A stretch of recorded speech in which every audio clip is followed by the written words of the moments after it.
តាមពិតទៅលើលោកនេះពិតជាមានភ្នំមាសមែននេះគឺជាឃ្លាំងមាសក្រំដីរបស់គ្រួសារកាំងនៅខេត្តហឺណានសងបីតែព្រះនាងស៊ូស៊ីក៏ត្រូវខ្ចីលុយពីគ្រួសារពួកគេដែរគ្រួសារកាំងពិតជាស័ក្តិសមនឹងងារជាទេវតាទ្រព្យសម្បត្តិរស់នៅតំបន់ទំនាបកណ្ដាលមែនឃ្លាំងមាសក្រំដីមានទំហំធំដល់ទៅ3បន្ទប់គេង2បន្ទប់ទទួលភ្ញៀវសង្ឃឹមថាអ្នកក៏អាចទទួលបានលាភសំណាងពីមហាសេដ្ឋីនេះដែរពេលដកលុយត្រូវបញ្ជូនសារទៅអ្នកខាងក្នុងតាមរន្ធហៅកុស3ដងមានន័យថាមិនមានសមត្ថភាពកុស2ដងមានន័យថាមានសមត្ថភាពគេថាទ្រព្យសម្បត្តិមិនអាចថិតថេរលើពី3ចំនួននោះក៏ព្រោះតែគ្រួសារញាក់មិនទាន់មានគ្រប់គ្រាន់គ្រួសារកាំងនៅហឺណានមានបានរហូតដល់13ចំនួនមើលទៅការអប់រំក្នុងគ្រួសារកាំងតឹងរឹងប៉ុណ្ណាពួកគេយកចិត្តទុកដាក់លើការអប់រំខ្លាំងណាស់ដោយតម្រូវឲ្យកូនត្រូវតែអានសិភើសូម្បីតែពេលចូលបន្ទប់ទឹកតោះយើងទៅស្វែងយល់ពីអត្ថកម្បាំងថាតើគ្រួសារកាំងបានខ្លាយពីអ្នកលក់ដូរតាមទូកទុយតែទៅជាមហាសេដ្ឋីលំដាប់កំពូលនៃខេត្តទាំង3នៃតំបន់ទំនាបកណ្ដាលដោយរបៀបណាលេខសម្ងាត់នៃទ្រព្យសម្បត្តិត្រូវបានលាក់ទុកនៅលើផ្ទាំងមាសនេះឯងអត្ថន័យគឺថាបើអាចរកបាន100អ្នកគួរតែយកតែ60ប៉ុណ្ណោះលុយដែលនៅសល់ទុកឲ្យអ្នកដទៃរកចំនួនបានខ្លះកុំលោភលន់មិនចេះឆ្អែតឆ្អន់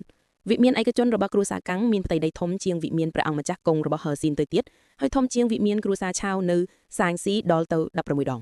នេះគឺជាគ្រែធ្វើពីឈើណាន់មូស្រោបមាសដែលប្រណិតជាងគ្រែរបស់អធិរាជទៅទៀតឈើណាន់មូស្រោបមាសគឺសម្រាប់តែរាជវង្សប្រើប្រាស់ប៉ុណ្ណោះគ្រួសារកាំងបានលួចប្រើប្រាស់វាដោយលាបពណ៌ខ្មៅពីខាងក្រៅដើម្បីបិទបាំងគ្រួសារកាំងធ្លាប់ចំណាយថវិកាយ៉ាងសន្ធឹកសន្ធាប់សាងសង់ព្រះរាជដំណាក់មួយសម្រាប់ព្រះនាងស៊ូស៊ី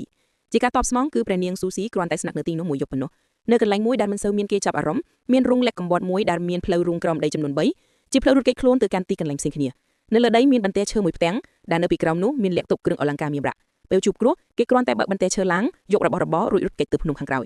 គ្រួសារកាំងរកស៊ីមានបានដោយសារអាជីវកម្មដឹកជញ្ជូនតាមផ្លូវទឹកដោយធ្វើអាជីវកម្មអំបិលក្រណាត់នៅស្វៀងអាហារឆ្លងខេត្តនៅសម័យបុរាណការធ្វើដំណើរតាមរទេះនិងទូកគឺយឺតហើយធ្វើដំណើរបានមិនឆ្ងាយគ្រួសារកាំងបានពឹងផ្អែកលើការសន្សំសំចៃអស់ជាច្រើនចំនួនទើបអាចកសាងអាជីវកម្មដ៏រឹងមាំនេះឡើងរីឯពេលនេះខ្ញុំត្រូវការពេលតែប៉ុន្មានម៉ោងដើម្បីធ្វើដំណើររាប់រយគីឡូម៉ែត្រដើម្បីស្វែងយល់ពីរឿងរ៉ាវនៃចំណេះជំនាញដ៏ល្បីល្បាញកាលពី400ឆ្នាំមុនរថយន្ត Hyper HT ដែលជារថយន្តទំនើបរបស់ក្រុមហ៊ុន GAC Aeon គឺជាទំនុកចិត្តរបស់ខ្ញុំនៅលើដងផ្លូវរថយន្ត Hyper HT អាចបើកបរបានចម្ងាយរហូតដល់825គីឡូម៉ែត្រពេលសាកពេញម្ដង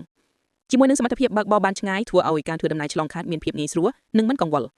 ប្រព័ន្ធសាកថ្មល្បឿនលឿន800វ៉ុលអាចសាកបានចម្ងាយ425គីឡូម៉ែត្ររយៈពេល15នាទីទៀតថែមទាំងមានសិទ្ធិសាកថ្មដោយឥតគិតថ្លៃពេញជីវិតទៀតផង